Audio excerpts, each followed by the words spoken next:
Active news volunteer వ్యవస్థపైన TDP అధినేత చంద్రబాబు కక్ష కట్టారని పెన్షన్లు తీసుకునే వృద్ధులు దివ్యాంగులు ఇతరులను ఇబ్బందులకు గురి చేయాలనుకుంటున్నారన్నారు వైసీపీ ఎంపీ విజయసాయిరెడ్డి. చంద్రబాబు అతిపెద్ద తప్పిదం చేశారని దీనికి ఫలితం అనుభవిస్తారన్నారు ఆయన. ఇప్పటి వరకు ఇంటికెళ్లి వాలంటీర్స్ వాళ్ళ చేతుల్లో పెన్షన్ పెడతా ఉన్నారు. రాబోయేటటువంటి 3 నెలల కాలంలో ఈ యొక్క వృద్ధాప్యం వచ్చి ఇంటి నుంచి బయట రాలేనటువంటి వాళ్ళు, వికలాంగులు, వీళ్ళందరినీ కూడా ఇబ్బందికి గురి చేసినటువంటి వ్యక్తి చంద్రబాబు.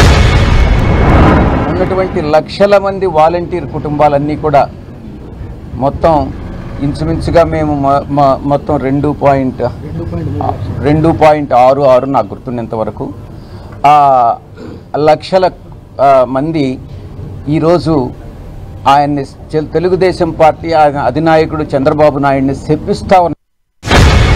ఏ నాయకుడైనా, ఏ రాజకీయ పార్టీ అయినా, ఏ నాయకుడైనా ప్రజల మనసులను అర్థం చేసుకుని ప్రజల ఆకాంక్షలకు అనుగుణంగా నడుచుకుంటేనే ఆ యొక్క రాజకీయ పార్టీకి కానీ ఆ యొక్క రాజకీయ వ్యవస్థకు కానీ మనుగడ.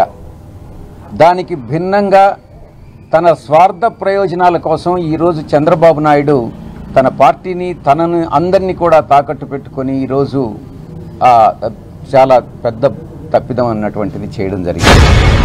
చంద్రబాబు నాయుడు చేసినటువంటి బ్లండర్ హిమాలయన్ బ్లండర్ అని చెప్పుకోవచ్చు. అంటే అటువంటి తప్పిదం ఇక దేంతో పోల్చలేనటువంటి తప్పిదం.